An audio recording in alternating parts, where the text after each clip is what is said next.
Good morning sa aton nga pinalangga nga Mayor Eliordo Bipon Marina ag sa iyang Vice Mayor si Erlinda Abi Aracel ag sa tanan nga mga members sa ISP ag sa aton nga mga opisyales dire sa Chinatown sa ilang president si Pastor Francisco Lozano ag sa tanan nga mga opisyales dire sa mga vendors, mga konsumador, ngayong aga sa inyo tanan.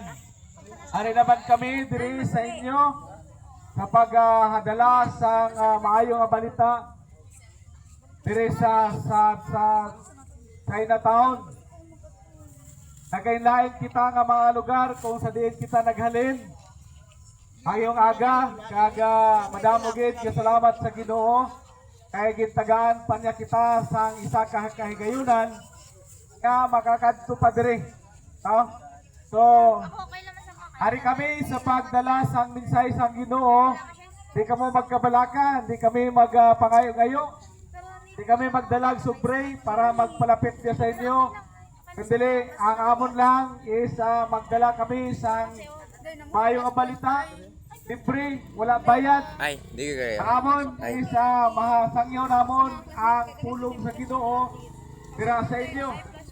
Siningaga, tamatan nato ng Diyos tungod sa pag-unaman nga adlaw nga gintugot niya sa aton, no? So kami kami sa San Roque o si Pastor Victor Dalagan sa San Roque. Pod namon ang taga Surala at taga Tampakan. So may aga sa inyong tanan. No, umpisa kita sa pagpamalandong sa pulong sa aton Ginoo. Upod sa pagpangamuyo, mamuyo kita. Nagitnon nga may Dios nga labing gamahanan sa tanan, nagapasalamat kami sa isa naman sa kahigayunan nga gintugot nimo.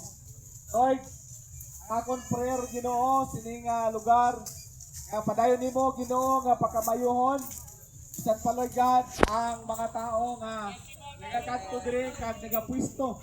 Bless mo Ginoo ang ilang panginabuhian sa gyapon tugote nga ang pulong nimo magapenetrate bisan tuod mga busy Ginoo kayo nga mga tao.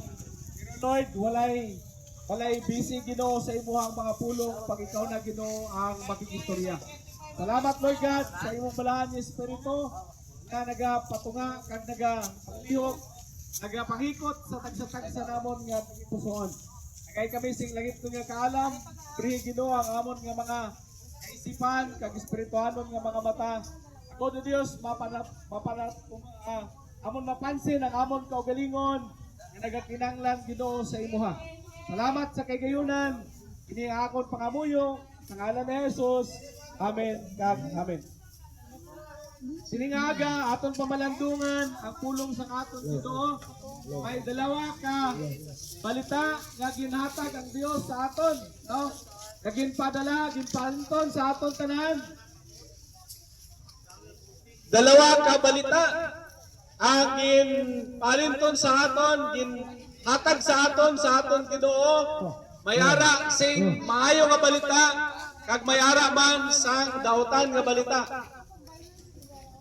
Utod. Sir. Ma'am. Ang mayong balita nga ginhatag sa aton Ginoo, mari ang pinaka-importante kayo sa aton kag importante man sa aton ang ginatawag dautan nga balita. Kung maglantaw kita sa mga balita sa aton nasyon, mga pangitabo sa aton kalibutan karon daw hindi na gid manami, no? Kanang ginatawag balaot kag balaing nga balita sa aton palibot, sa aton nasyon, bisan sa aton nga mga silingan, mayara man sa ginatawag hindi maayo nga balita. Gani gusto sa aton Ginoo ipaabot sa aton tanan nga ang maayo nga balita, good news. Kasi ang aton Ginoo nahigugma sa aton. Siling niya sa John 3:16, kay ginigugma gid sang Dios ang kalibutan sa bagay ginhatag niya ang iyang abugtong anak agod ang bisan sino nga magtuo sa iya pakabaton sang kabuhi nga wala sing katapusan.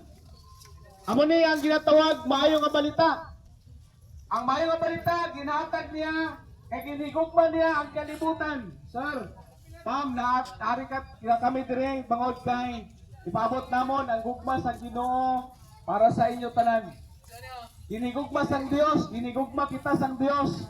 Wala siya labot sa aton relihiyon. Wala siya labot sa aton nga mga grupo. Wala siya labot kung ano man ang aton ginhimo. Agos kita maluwas. Ang iya gusto nga paalinton niya ang iya nga paghigugma sa aton. Ini nga gugma, hindi naton ini mabaydan. Hindi nga gugma, hindi naton ni makuha sa aton grupo. Hindi nga gugma, hindi naton ni makuha kung ano man ang atong ginahimo. Ara sa iya, ang pagigugma tungod kay gusto niya. Ipalinton niya sa aton, ipabot niya sa aton ang matuod na pagpalangga sa aton Ginoo. Sir, amo niya ang gusto sa aton Ginoo, siling niya, for God so loved the world. Ang pamangkot, ginigugma niya ang kalibutan. Ang ilang kalibutan, hindi din kalibutan nga aton ginistaran. Kundi ini nga kalibutan, amuli kita nga mga tao na nagakabuhi diri sa kalibutan. Amuli mayong balita, kinhatag niya ang iyang bugtong anak diri sa kalibutan tungod sa iya nga pagpalangga kag paghigugma. Ini nga gugma nagapakita ni bisan ano pa ang kahimtangan sang tawo naton diri sa kalibutan. Ginpabot niya ang iya nga paghigugma. Tungod kay hindi siya gusto nga ang aton nga kabuhi mangin wala lang pulos diri sa kalibutan. Sir, ano man ang aton nga kahimtangan, di niya na ginalantaw, kundi ang aton sitwasyon sa tubangan sukon sa iya nga mga mata. Utod, kagin padala niya ang iyang bugtong anak bangod sa iyang paghigugma. Kag tungod sa iyang paghigugma, ginpadala niya iyang bugtong anak.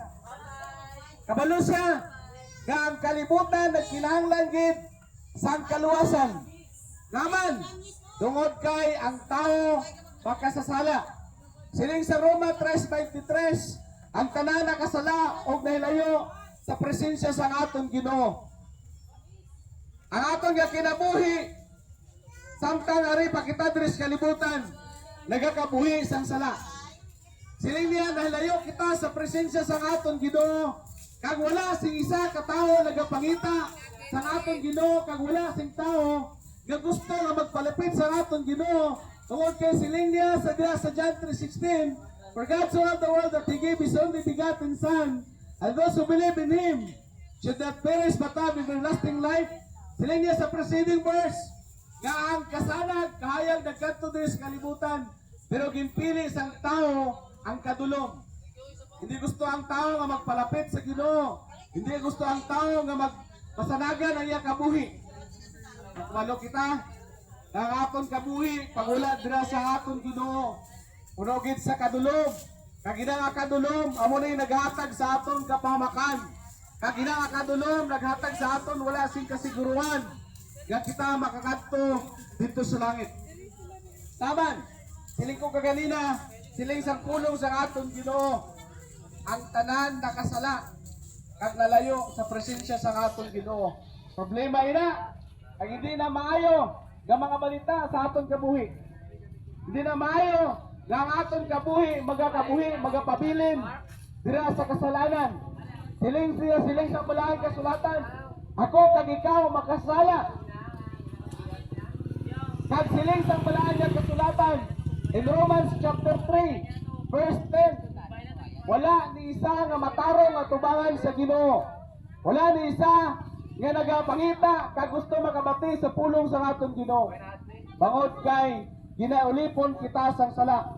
Kabalo ba kita nga siling sang balaan nga kasulatan diri sa John chapter 6 verse 34. Siling niya, si Jesus mingon kanila, sultian ko kamo, ulipon sa sala ang tanan nga mga makasala.